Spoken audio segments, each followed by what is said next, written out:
আপুনি লগত নিব নোৱাৰা ধন টকা পইচাৰ মোহত যদি আপোনাৰ মনটো গৈ থাকে, গতিকে বাসনাত বাধা পৰিলে খং উঠিব। খং উঠিলে মোহগ্ৰস্ত হ'ব। মোহগ্ৰস্ত হ'লে স্মৃতি নষ্ট হ'ব। স্মৃতি নষ্ট হ'লে বুদ্ধি নষ্ট হ'ব। আৰু বুদ্ধি নষ্ট হ'লে পথ বাচিব নোৱাৰি 84 নৰকত যাহ যাব। আজি লগত নিব নোৱাৰা ধনৰ কাৰণে অপকৰ্ম কৰি আজি আমাৰ চকুৰ আগত কোন কেনেকৈ মানে হেৰিয়াত কষ্টত ভুগি আছে আপোনালোকে দেখিছে। এয়া ভাগৱতৰ মত।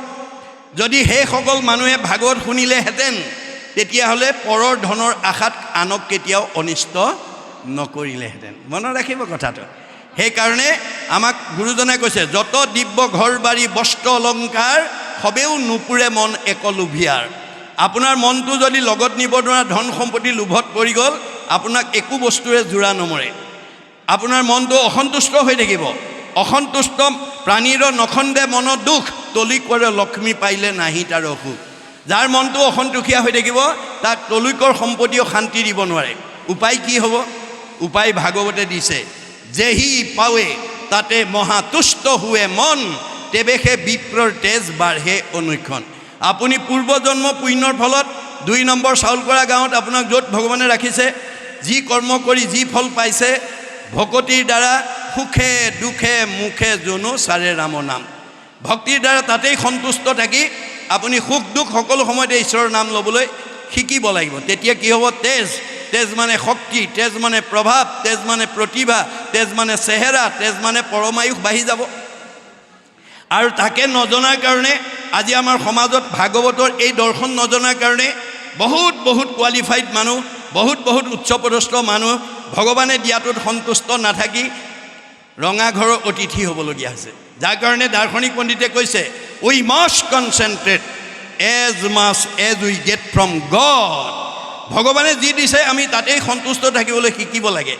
আজি এই কথাটো নজনাৰ কাৰণে বহুত বহুত উচ্চপদস্থ বিষয়ত চাকৰি কৰা বহুত বহুত উচ্চ কোৱালিফাইড মানুহ ৰঙা ঘৰৰ অতিথি হ'ব লগা হৈছে। হয়নে নহয়? চাওক আপোনালোকে এবাৰ ঘূৰি। গতিকে বহুতে চাকৰিৰ পৰা নিলম্বন হ'ব লগা হৈছে। মই আজি এই আসনৰ পৰা আহ্বান জনাম, 2 নম্বৰ চাউলকৰা গাঁৱত যিমান বিদ্যাৱন্ত ধনৱন্ত শ্ৰীমন্ত সম্পদশালী লোক নাথাকক কিম্বা, ভাগৱত শুনিবই লাগিব। ভাগৱত নুশুনিলে আপোনাক পাৰ্থিৱ ধন বিদ্যা শিক্ষাই আপোনাক প্ৰকৃত মানুহ কৰি তুলিব নোৱাৰিব আৰু জীৱক গতি দিব নোৱাৰিব।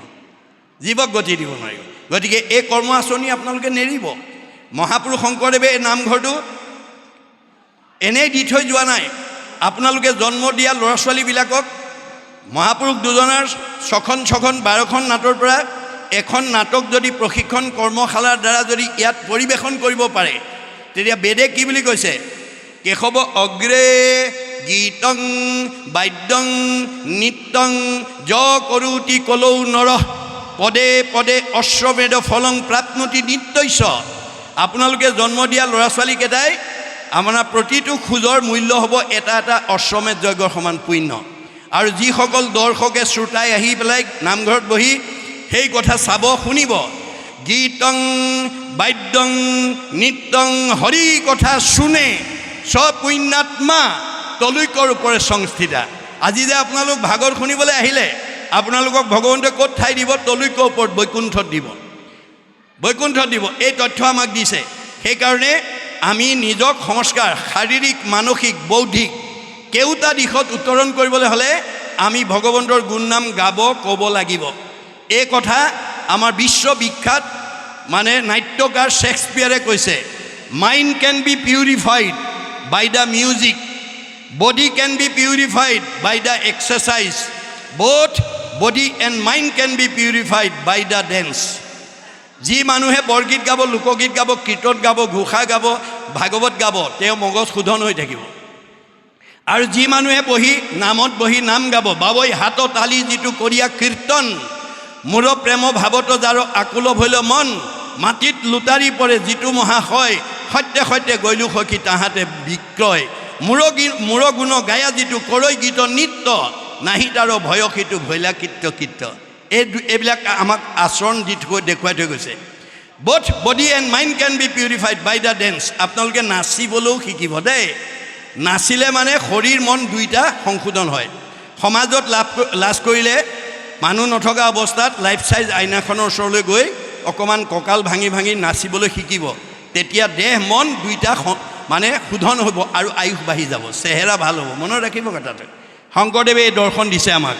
তাৰপিছত কৈছে, হেন জানি যাৰ ইচ্ছা মুখ্যক সৰ্বথা, পৰীক্ষিত তেৱে শুনিওক কৃষ্ণ কথা। পৰীক্ষিতক মাত্ৰ বেছ কৰি লৈছে, আমাক কৈ আছে যে আমি যদি মুখ্যত্ব পাব বিচাৰোঁ, মানুহৰ জন্মতহে মুখ্যত্ব পাব। বাকীবিলাক জীৱই মানুহ জন্ম হ'বৰ কাৰণে বাঞ্ছা কৰে। আমাৰ বেদত কৈছে, পৰোপকাৰে ফলন্তি বৃক্ষা, গছবিলাকে ফল দি আছে, নিজে নাখায়, জীৱ জন্তুক খুৱাইছে, মানুহক খুৱাইছে, উপকাৰ কৰিছে। কি লাগে? মানুহৰ জন্ম লাগে। পৰোপকাৰে দুগ্ধন্তি গাব, গাইবিলাকে গাখীৰ দি আছে, নিজে নাখায়, আনক খুৱাই আছে, উপকাৰ কৰি আছে। কি লাগে? মানুহৰ জন্ম লাগে। পৰোপকাৰে বহন্তি নদ্যা, নদীবিলাক অহৰহ বৈ আছে পৰ উপকাৰ সাধনৰ কাৰণে। কি লাগে? মানুহৰ জন্ম লাগে। প্ৰকৃতি জগতৰ সকলো জীৱই মানুহৰ জন্ম পাবৰ কাৰণে অহোৰাত্ৰ চেষ্টা কৰি আছে। প্ৰকৃতি জগতৰ দূৰৰ কথা, স্বৰ্গৰ দেৱতাসকলে ব্ৰহ্মাকে প্ৰমুখ্য কৰি ৩৩ কোটি দেৱতাই এই ধৰাধামত মানুহৰ জন্ম পাবৰ কাৰণে বাঞ্ছা কৰে বুলি বেদত উল্লেখ কৰিছে। অতুহি দেৱা ইচ্ছন্তি জন্ম ভাৰত ভূতলে। এই পৃথিৱীত যদি মানুহৰ জন্ম পায়, আজিৰ দৰে ঈশ্বৰত ভক্তি কৰিলে জীৱই মুক্তি লাভ কৰিব পাৰে। স্বৰ্গত ভোগবাদ বস্তুবাদ আছে, কিন্তু ভক্তিবাদ নাই। ভক্তি কেৱল পৃথিৱীত আছে। গতিকে আমি মানুহৰ জন্ম পাই যদি সেই কথা উপলব্ধি নকৰোঁ, তেতিয়াহ'লে মহাপুৰুষে মাধৱদেৱে ঘোষাত লিখিছে, মনুষ্যৰ জন্ম পাই হৰি নভজিলা, অৱশ্যে হুইবা ভাই তীৰ্ণ তৰু শিলা। আকৌ আমাৰ জীৱটোক তললৈ লৈ যাব। এই চকৰিটোকে ঘূৰাই আছে দেই। চক্ৰবত পৰিৱৰ্তনতে দুখানিছ সুখানিছ। কৰ্মৰ ওপৰত ভিত্তি কৰি সেই চাৰিমুঠি জীৱকে ঘূৰাই আছে ভগৱানে, আৰু বেলেগকৈ সৃষ্টি কৰা নাই। গতিকে এইকাৰণে কৈছে, নাৰায়ণৰ নামেশে স্মৰণেশে পৰম মংগল, এহি মানে জীৱনৰ জনম সামফল। আপুনি সকলো থাকোঁতেই যদি ঈশ্বৰৰ নাম ল'ব পাৰে, তেতিয়াহ'লে আপোনাক বিপদত পৰিবলৈ নিদিয়ে। ভাগৱতে কৈছে, ধনে মই দিয়া ধনে ধানে টকাই পইচাই গাড়ীয়ে মটৰে পকা ঘৰে দুৱাৰে থকা স্বত্তেও যি মোৰ নাম নেৰে, মই তাক বিপদত পৰিবলৈ নিদিওঁ। অসম্পদ কালত যিজনে ভজয়, ঈশ্বৰক নিষ্ঠ কৰি তাৰ অমংগল সকলে গুচয়, তাক ৰক্ষা কৰে হৰি। সকলো থাকোঁতে যদি ঈশ্বৰৰ নাম লয়, সেইজনক ভগৱানে সকলো বিপদৰ পৰা উদ্ধাৰ কৰে। কিন্তু আমাৰ এই ভাগৱতৰ দৰ্শন নজনাৰ কাৰণে আমাৰ কি হয়? ধন ধান টকা পইচা গাড়ী মটৰ পকা ঘৰ দুৱাৰ হ'লে আমি নামঘৰলৈ নহা হওঁ, ভকতৰ সংগলৈ নহা হওঁ, ঈশ্বৰৰ কথা আমাৰ শুনিবলৈ মন নোযোৱা হয়। ভগৱানে কৈছে, তাকো মই শুনিবলৈ বাধ্য কৰাই দিম। কেনেকৈ? এনেকুৱা এটা বেমাৰ দি দিম, যিটো ডাক্তৰ চিকিৎসাটো ভাল নোহোৱা হ'ব। সেইদিনা কিন্তু সি মোৰ কথা গাবলৈ, মোৰ নাম ল'বলৈ বাধ্য হ'ব। কি বুলি? পাৰ কৰা ৰঘুনাথ সংসাৰৰ সাগৰে। আমাৰ মানুহে এতিয়া কেতিয়া, বহু মানুহে ঈশ্বৰৰ নাম কেতিয়া লয়? যেতিয়া বিপদত পৰে। সম্পদৰ সময়ত ঈশ্বৰৰ নাম ল'বলৈ ইচ্ছা নকৰে। সেইকাৰণে গুৰুজনাই ভাগৱতত কৈছে, বিপদত পৰি ঈশ্বৰৰ নাম ল'লে সেইজনক ঈশ্বৰে ভাল পায় বুলি ক'ত কোৱা আছে? আপদ কালত ত্ৰাহি ত্ৰাহি বোলৈ, নোবোলে সম্পদ কালে অতাংক প্ৰতিতুষ্ট হুইবন্ত ঈশ্বৰ, ইটো কোন শাস্ত্ৰে কহে। বিপদত পৰিলে মোৰ নাম লয়, সম্পদত নলয়, সেইজনক মই ভাল পাওঁ বুলি ক'ত লিখা আছে? গতিকে মানুহ সমাজপ্ৰিয় জীৱ, man is a social animal. আপুনি সম্পদ বিপদ সকলো সময়তে গাঁওখনৰ লগত, সমাজখনৰ লগত মিলা প্ৰীতিয়ে চলিব লাগিব, তেতিয়াহে আপোনাক সমাজে স্বীকৃতি দিব। সমাজে ভাল পোৱাজনকহে ঈশ্বৰে ভাল পায়, সমাজে বেয়া পোৱাজন ঈশ্বৰৰ কেতিয়াও প্ৰিয় হ'ব নোৱাৰে। এই কথা আমি জানিব লাগিব। এয়া কথা আমাক ভাগৱতে কৈ আছে। তাৰপিছত কৈছে, অন্তকালে হৰিস্মৰে যিটো ভাগ্যৱন্ত, তাহাৰ মহিমা কহি কোনে পাৱে অন্ত। আজি যে আপোনালোকে ভাগৱত শুনিবলৈ আহিলে, আজিৰ দিনটোৱে আপোনাক কোনদিনা সহায় কৰিব? মৰিবৰ সময়ত। মৰিবাৰ বেলা যাক চিন্তিবৰৈ নৰ, উপজিয়া পাৱে পাছে সেহি কলে বৰ। আমি মৰিবৰ সময়ত যিটো চিন্তা কৰি মৰিম, আমাৰ জীৱটোৱে সেই কলেবৰটো ধাৰণ কৰিব। আমি মৰিবৰ সময়ত কেনেকৈ মৰিব লাগে? মুখে বোলা ৰাম, হৃদয়ে ধৰা ৰূপ, এতেকে মুকুতি পাইবা কহিলো স্বৰূপ। মহাপুৰুষে আমাক দৰ্শন দি দিছে যে আমি জীৱশ্ৰেষ্ঠ মানুহ হিচাপে মৰিবৰ সময়ত আমাৰ মুখত ঈশ্বৰৰ নামটো আহিব লাগিব আৰু হৃদয়ত ৰূপটো চিন্তা কৰিব লাগিব। তাৰ কাৰণে 12 বছৰ বয়সত আমি ল'ৰা ছোৱালীক শৰণ দিব লাগিব, 6 বছৰত গুৰু পৰিচয় কৰাই দিব লাগিব। এতিয়া এই কথাটো নাজানি বহুতে প্ৰতিবাদ কৰে, ইমান সৰুতে ল'ৰা ছোৱালীক শৰণ ভজন দিলে কেনেকৈ মানিব? এইটো আপোনাৰ মতহে, আপোনাৰ মতটো কেতিয়াও সমাজত নক'ব। বেদে সেইটো কৈছে জানো? বেদে কি বুলি কৈছে? হেন জানি শিশু ক'ব এৰা আন কৰ্ম, ধৰিও কুমাৰকালে ভাগৱত ধৰ্ম। আমি ল'ৰা ছোৱালীক সৰুৰ পৰাই ভাগৱত ধৰ্ম শিক্ষা দিব লাগিব। আপোনাৰ ঘৰলৈ অহা আলহী অতিথিৰ ওচৰত আশীৰ্বাদটো ল'ব লাগিব। আপুনিহে জানে, মাক বাপেকে জানে স্কুললৈ পঠিওৱা ল'ৰা ছোৱালীকেইটা পঢ়া শুনাত ক'ত দুৰ্বলতা আছে। অংকত দুৰ্বলতা নে, ইংৰাজীত দুৰ্বলতা নে, সমাজ অধ্যয়নত দুৰ্বলতা নে, বিজ্ঞানত দুৰ্বলতা নে, ছবিত দুৰ্বলতা নে, সচেতন মাক বাপেকেহে জানিব। কিন্তু আমাৰ ভাগৱতে কৈছে তুমি ল'ৰাটো বা ছোৱালীজনী কোনোবা বিষয়ত দুৰ্বলতা বুলি জানি সিমানতে সীমাবদ্ধ কৰিলে নহ'ব। তাক সবলতালৈ নিবৰ কাৰণে ভাগৱতৰ আদৰ্শৰে তুমি আগবাঢ়ি যাব লাগিব। ভাগৱতে কি বুলি কৈছে? দৈব্য বশে যদি সাধুৰ সংগ পায়, নিশ্চয় জানা তাহাৰৰ স্বভাৱ দূৰ হয়। আজি কলিযুগৰ কাৰোবাৰ ঘৰলৈ আহি স্বয়ং বৈকুণ্ঠপতি কৃষ্ণই তোমাৰ ল'ৰা ছোৱালীকেইটা আয়ুষ্মান হ'ব, পঢ়া শুনাত ভাল হ'ব, পৰীক্ষাত ভাল হ'ব বুলি আশীৰ্বাদ দিবলৈ নাহে। কোন আহিব? হৰিৰ মূৰ্তিক ভক্তক দেখিবা, শক্তি অনুৰূপে তাৰ প্ৰীতি আচৰিবা। আপোনাৰ ঘৰলৈ ভকত বৈষ্ণৱ ভগৱন্তৰ মানে মূৰ্তি স্বৰূপে আহিব। হৰিৰ মূৰ্তিক হৰি ভক্তক দেখিবা, শক্তি অনুৰূপে তাৰ প্ৰীতি আচৰিবা। আছে যদি ধূপ এডাল জ্বলাব, নাই যদি কঠখনত বহুৱাই ঠাইকণ মচি ল'ৰা ছোৱালীকেইটাক মাতি আনি আশীৰ্বাদ এটা ল'ব। প্ৰভু, ল'ৰাটো অংকত বৰ দুৰ্বলতা, ছোৱালীজনী বৰ অংকত দুৰ্বলতা, অকণমান আশীৰ্বাদ দিয়ক। 10 জনে যদি মূৰত হাত দি ঈশ্বৰে কৃপা কৰিব বুলি আশীৰ্বাদ দিয়ে, সজনৰ আশীৰ্বাদে মিলে কৃষ্ণৰ প্ৰসাদ। শেষ দশমত লিখি থৈ গৈছে গুৰুজনাই। ভগৱানে কৃষ্ণই আহি কেতিয়াও আপোনাৰ ঘৰত এতিয়া পোনপটীয়াকৈ আশীৰ্বাদ নিদিয়ে, ভকতৰ আশীৰ্বাদ দিলেহে তেওঁ কৃপা কৰে বুলি কৈছে।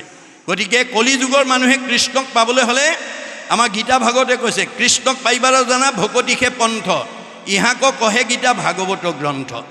আমাৰ কলিযুগৰ মানুহে ঈশ্বৰক পাবলৈ হ'লে ভক্তিৰ মাজেদি যাব লাগিব। আৰু সেই ভক্তিটো ক'ত কৰিব লাগিব? ভকতত ভকতি দানে কৰু গুৰু দায়া তনয় অধিক। আপুনি জন্ম দিয়া ল'ৰা ছোৱালীকেইটাতকৈও আপোনাৰ ভকতৰ প্ৰতি শ্ৰদ্ধাটো বেছি হ'ব লাগিব। ভকতে যদি আশীৰ্বাদ কৰে, ঈশ্বৰে কৃপা কৰিব।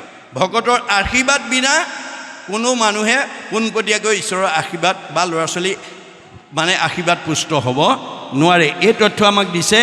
সেইকাৰণে কৈছে যে আমি মৰিবৰ সময়ত ঈশ্বৰৰ নাম আহিবলৈ হ'লে অৰ্জুনক কৈছে, মোৰ ভক্ত যিটো নোহে ভিন্নতাৰ বোল, মৰিবাৰ বেলা কৰে হিয়াকুল ব্যাকুল, লোকে সোমৰা ঐ বোলে বোলা ৰাম হৰি, তাক নুবুলিয়া মৰৈ আয়ৈ বাপ বুলি। আমাৰ ল'ৰা ছোৱালীক যদি আজিৰ দৰে অনুষ্ঠানলৈ নপঠাওঁ, আমি যদি কোনোদিন নাহোঁ, ঈশ্বৰৰ নাম এটা নকওঁ, সেইটো জীৱ মৰিবৰ সময়ত কোনোবাই যদি কৃষ্ণ বুলি কোৱা বুলি কয়, তেওঁ ক'ব নোৱাৰে, আয়ৈ বোপায়ৈ বুলিহে মৰিব লাগিব। গতিকে আমি মৰিবৰ সময়ত ঈশ্বৰৰ নাম হ'বলৈ হ'লে আমি ঈশ্বৰত শৰণ ল'ব লাগিব। শৰণে নাম দিব, ভজনে ৰূপ দিব। এতিয়া আমাৰ বহুত মানুহে শৰণ নল'লে বোৱাৰীয়েকৰ হাতে শহুৰ শাহুৰ বা ভকতে নাখায় কাৰণে শৰণটো দিয়াই, অনুশীলন নকৰে, ভজন ল'বলৈ ভয় কৰে। কিয়? শৰণতে ইমান নিয়ম নীতি মানিব লাগে, ভজনততো আৰু আছে, হয় নাই? এতিয়া সেইকাৰণে দাৰ্শনিক পণ্ডিতে কৈছে, মানুহৰ আটাইতকৈ ভয় ভাল মানুহ হ'বলৈ। ভাল মানুহ হ'বলৈ মানুহে ভয় কৰে। কিয়? শৰণ ভজন ল'লে বেয়া ভাৱ, বেয়া চিন্তা, বেয়া কৰ্ম, বেয়া খাদ্য, বেয়াবিলাক বাদ দি দিব লাগিব। বেয়াবিলাক বাদ দিলে মানুহ ভাল হৈ যায়। ভাল হোৱাৰ ভয়তে এতিয়া শৰণ ভজন নলয়। আপোনালোকৰ যদি সেইটো ভয় আছে, আজি ইয়াতে এৰিব। আপোনালোকে ভজন নোলোৱাকৈ পূৰ্বজন্ম পুণ্যৰ ফলত এই জন্মত পকা ঘৰৰ তলত গাড়ী মটৰত দামী পোছাক পিন্ধি থাকিব পাৰিব, কিন্তু ভজন নোলোৱা জীৱটো ঈশ্বৰৰ ওচৰলৈ যাব নোৱাৰে, সংসাৰত ঘূৰি থাকিব লাগিব। তপস্ফিয়াৰ, টেটস্ফিয়াৰ, আইনস্ফিয়াৰ 3টা লেয়াৰতে পুনৰপি জনমম পুনৰপি মৰণম হৈ যাব। কোটি জন্মত হ'লেও আজিৰ দৰে ভাগৱত শুনি সি শুদ্ধ হ'বই লাগিব, নহ'লে সেইটো জীৱ কেতিয়াও ঈশ্বৰৰ ওচৰলৈ যাব নোৱাৰে। এয়া ভাগৱতৰ দৰ্শন। গতিকে সেহি এক শৰণ ভজন অনুপাম, কৰ্ণে নুশুনয় আন দেৱতাৰ নাম। আমাৰ আন দেৱতা পূজাটো দূৰৰ কথা, কাণে শুনিলেও অপৰাধ হয় বুলি কৈছে। সেইটোৱে আমাৰ শৰণ ভজন আমাক গুৰুজনাই দিছে। গতিকে যিটো ব্ৰহ্মময় দেখে জগত নিখিল, যত পাপ পুণ্য সমস্ততে নিৰ্বতিল। আপুনি পুণ্য লৈ গ'লেও পৃথিৱীলৈ আহিব লাগিব, পাপ লৈ গ'লেও আহিব লাগিব। পুণ্য লৈ গ'লে সুখ ভোগৰ কাৰণে আহিব লাগিব, পাপ লৈ গ'লে দুখ ভোগৰ কাৰণে আহিব লাগিব। এতিয়া উদ্ধৱে ক'লে যদি পুণ্য লৈ গ'লেও আহিব লাগে, পাপ লৈ গ'লেও যদি আহিব লাগে, তোমাৰ ওচৰলৈ কেনেকৈ যাম? তেতিয়া কৃষ্ণই কৈছে, মাধৱে বুলন্ত সখী শুনা সবে ভেদ, মূৰ ভকতিহে কৰে কৰ্ম বন্ধ ছেদ। আজিৰ দৰে ঈশ্বৰৰ কথা শ্ৰৱণ কীৰ্তন কৰিলে পাপ পুণ্য প্লাছ মাইনাছ 0 হৈ যাব। ভকতিয়ে আমাক এনেকুৱা স্তৰলৈ নিব, নেদু কাকো লজ্জা, নকৰোঁহো পৰাং মুখ, পৰ দুখে দুখী পৰ সুখে পাওঁ সুখ। সেই স্তৰটোলৈ আমি যাব লাগিব। আমাৰ আনৰ দুখ দেখিলে আমাৰ হৃদয়ে কান্দিব লাগিব, আনৰ সুখত আমি আনন্দ পাব লাগিব। কিন্তু এতিয়া আমাৰ ওলোটা হৈ আছে, আনৰ সুখ দেখিলে হিংসা আহে, আনৰ দুখত আনন্দ কৰে। এইটো যেতিয়ালৈকে পোনাব নোৱাৰিব তেতিয়ালৈকে আপুনি মই কংসৰ কপালত এই চন্দনৰ ফুট পিন্ধোৱা কুজিয়ে হৈ থাকিম দেই। আমাক শৈৰিন্ধি কুজিৰ কথা পঢ়ি পেলাই সীমানতে সীমাবদ্ধ কৰিলে নহ'ব। আপুনিও কংস হৈ আছে নেকি, আপুনিও কুজি হৈ আছে নেকি, নিজক সুধিব। আপুনি যিদিনালৈকে লগত নিব নোৱাৰা ধন টকা পইচা গাড়ী মটৰ পকা ঘৰ দুৱাৰ সুখ ভোগক প্ৰাধান্য দিব, আপুনিও কংসই হৈ আছে। লগত নিব নোৱাৰা সম্পত্তিৰ মোহত যি অহংকাৰ কৰে সি কংস। জাতি বিদ্যা মহতঞ্চ ৰূপ যৌৱনম এবচ যত তৎ স্তুতি বৰ্ধেত পঞ্চদৈ ভক্তি কণ্টক। এই 5টা ভাৱে যাতে তেওঁ থকা জেগাকণত আমাৰ অৱস্থান কৰিব নোৱাৰে, তাৰ কাৰণে সাৱধান হ'ব। তেওঁ ক'ত থাকে? সমস্ত ভূতৰে মই আছোঁ হৃদয়ত। আমাৰ হৃদয়খনক কি বুলি কয়? বৃন্দাবন। বৃন্দ মানে আনন্দ, অবন মানে ৰক্ষণ স্থান। য'ত আনন্দ থাকে সেইখনে বৃন্দাবন। ভগৱান ক'ত থাকে? হৃদয়। হৃদয়খন বৃন্দাবন। তেওঁ থকা জেগাকণ আপুনি কেনেকৈ ৰাখিব লাগিব? সত্যম শিৱম সুন্দৰম। এইখন হৃদয়ত যদি কাম ক্ৰোধ লোভ মোহ মদ মাৎসৰ্য ঈৰ্ষা হিংসা কুৰচুত কপট ঠগ প্ৰবঞ্চনা পৰনিন্দা পৰচৰ্চা অভিমান অহংকাৰ পৰ অন্যায় জেদ ভাৱ, এই আসুৰিক ভাৱবিলাক যাৰ হৃদয়ত থাকিব সি ডেকা ল'ৰাই হওক গাভৰু ছোৱালীয়ে হওক বোৱাৰীয়ে হওক শাহুৱে হওক পিতৃয়ে হওক মাতৃয়ে হওক, সেইখন লেতেৰা হৃদয়। লেতেৰা হৃদয়ত কৃষ্ণ চৈতন্য হৈ নাথাকে। কৃষ্ণ চৈতন্য হৈ নথকা হৃদয়খনৰ মানুহে খোলা হাঁহি মাৰিব নোৱাৰে। খোলা হাঁহি মাৰিব নোৱাৰা মানুহৰ চেহেৰা ভাল নহয়, কমনীয়তা নাবাঢ়ে, আয়ুস নাবাঢ়ে। মনত ৰাখিব কথাটো। গতিকে ভাগৱতে আমাক চব তথ্য দি আছে। এই তথ্যখিনি আমি ইয়াৰ পৰা লৈ আমি নিজক সংস্কাৰ কৰিব লাগিব। আমি নিজে শুদ্ধ হ'বৰ কাৰণে ভাগৱত শুনিবলৈ আহিব লাগে। সেইকাৰণে কৈছে হৰিৰ কথাটোত আৰু ৰতি অবিশ্ৰাম, সদায়ে মুখত নেৰৈ ৰাম কৃষ্ণ নাম। আমাৰ এনেকুৱা এটা পৰ্যায়লৈ আমি যাব লাগিব, ল'ৰা ছোৱালীবিলাকক নিব লাগিব। ভগৱন্তৰ 1000টা নামৰ পৰা এটা নাম যাতে আমাক খাওঁতে খুওঁতে যাওঁতে যাতে মুখত আহে।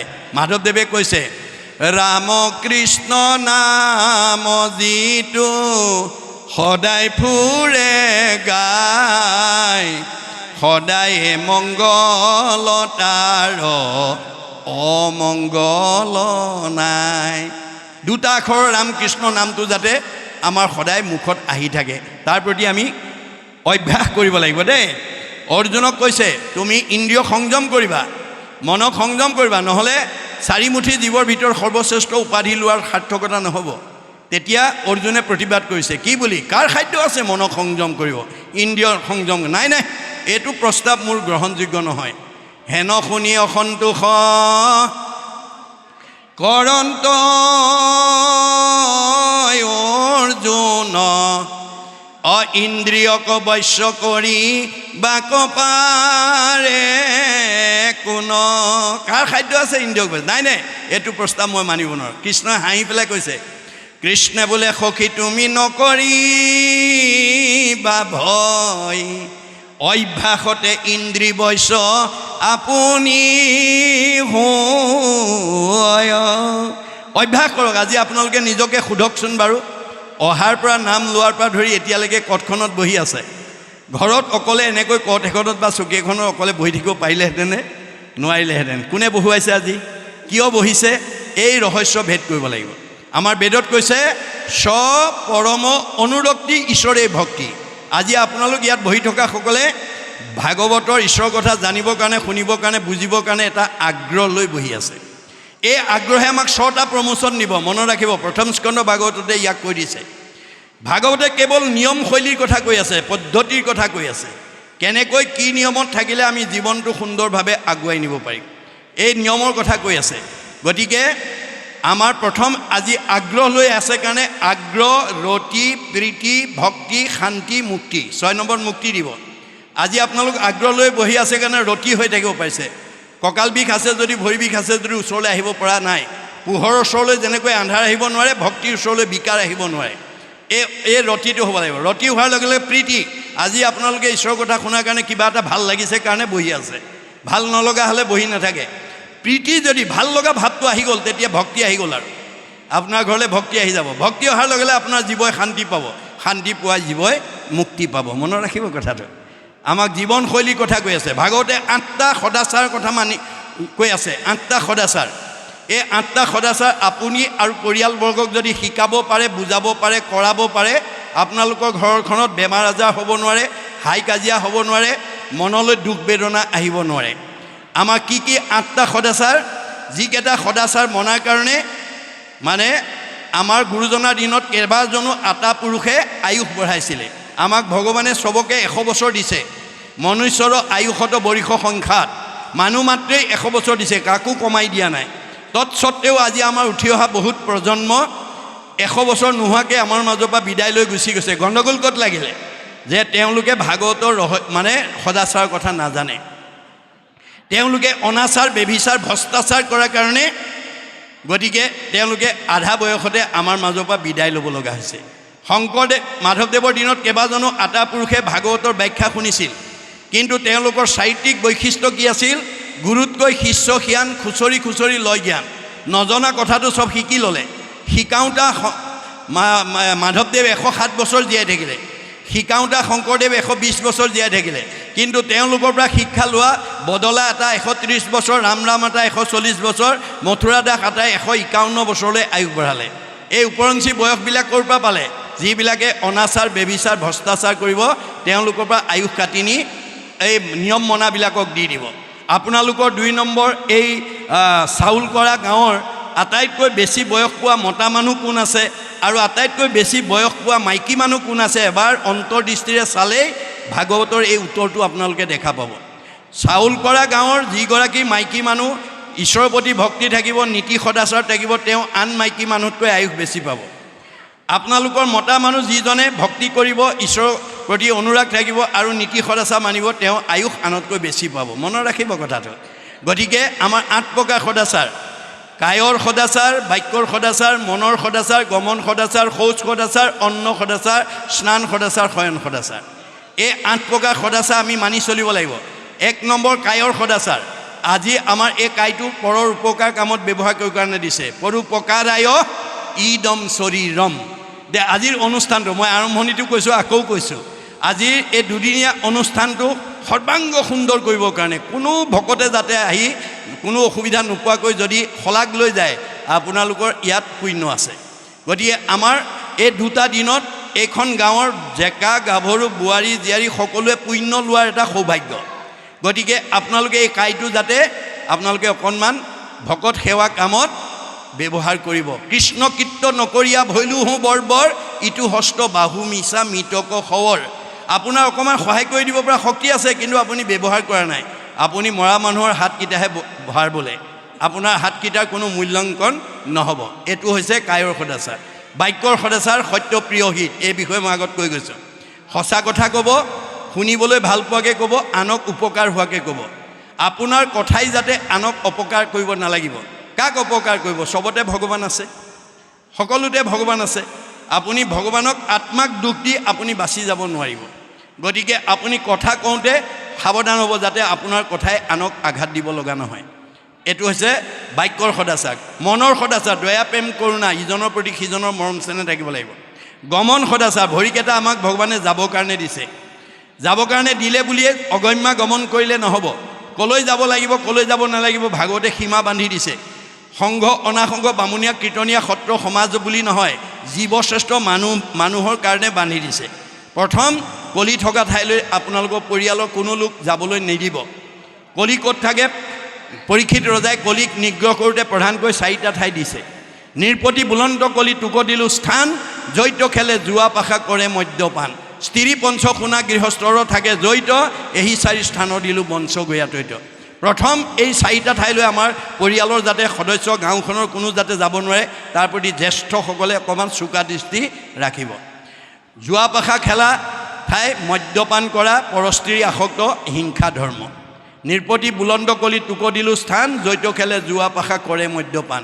স্ত্ৰী পঞ্চ শুনা গৃহস্থৰ থাকে জৈত, এই 4 স্থান দিলোঁ বংশ। এই 4টা ঠাইলৈ যাতে আমি যাব লগা নহয় তাৰ প্ৰতি সতৰ্ক হ'ব। 1। 2 নম্বৰ, অন্য দেৱী দেও নকৰিবা সেও, 1খন বে। গৃহো নপঢ়িবা তাৰ, 2খন বে। মূৰ্তিকো নাচাইবা, 3খন বে।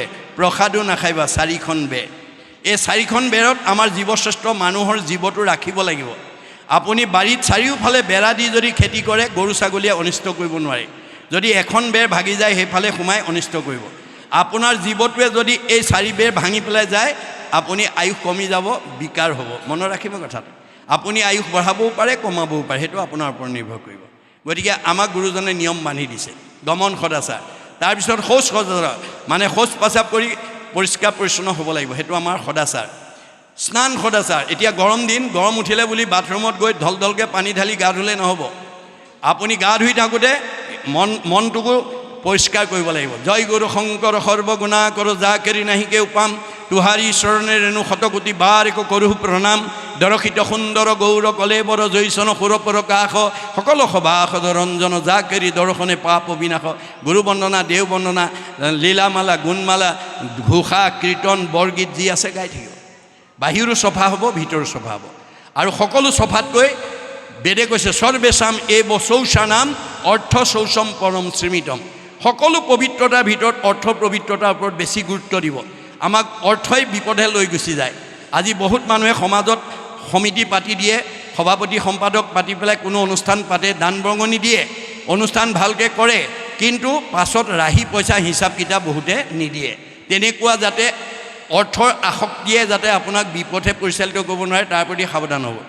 কাৰণ আপুনি যদি হিচাপ নিদিয়ে আপোনাৰ পৰৱৰ্তী সময়ত আৰু সমাজে কেতিয়াও আপোনাক সেই দায়িত্ব দি পেলাই অনুষ্ঠান আগবঢ়াই নিবলৈ বিশ্বাস নকৰে। মনত ৰাখিব কথাটো। ধনৰ পবিত্ৰতা যি ৰাখিব তাতকৈ আৰু পবিত্ৰতা দ্বিতীয় নাই। তাৰপিছত আহিলে অন্ন সদাচাৰ। অন্ন সদাচাৰ ক্ষেত্ৰত আমাৰ আইসকল বিশেষ প্ৰাধান্য দিব লাগিব। বিবাহিত আইসকলক বেদৰ মতে বিয়া হোৱাৰ দিনাখন 7টা প্ৰতিজ্ঞাত প্ৰতিজ্ঞা কৰায়। তাৰে প্ৰথম প্ৰতিজ্ঞাটো কিহৰ ওপৰত কৰাইছিল?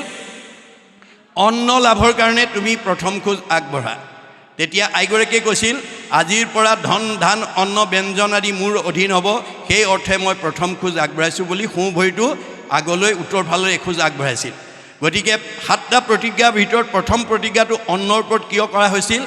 আইগৰাকীয়ে ৰন্ধন কৰি দিয়া অন্ন স্বামীকে প্ৰমুখ্য কৰি শহুৰ শাহুৰ পৰিয়ালবৰ্গ আলহী অতিথিক খুৱায়। আইগৰাকীয়ে প্ৰস্তুত কৰি খোৱা অন্নৰ পৰা আমাৰ প্ৰত্যেকৰ শৰীৰত 7 ধাতু সৃষ্টি হয়। অন্ন খালে ৰস, ৰসৰ পৰা তেজ, তেজৰ পৰা মাংস, মাংসৰ পৰা মেদ, মেদৰ পৰা হাড়, হাড়ৰ পৰা মজ্জা, মজ্জাৰ পৰা শুক্ৰ, শুক্ৰৰ পৰা সতি সন্তান হ'ব।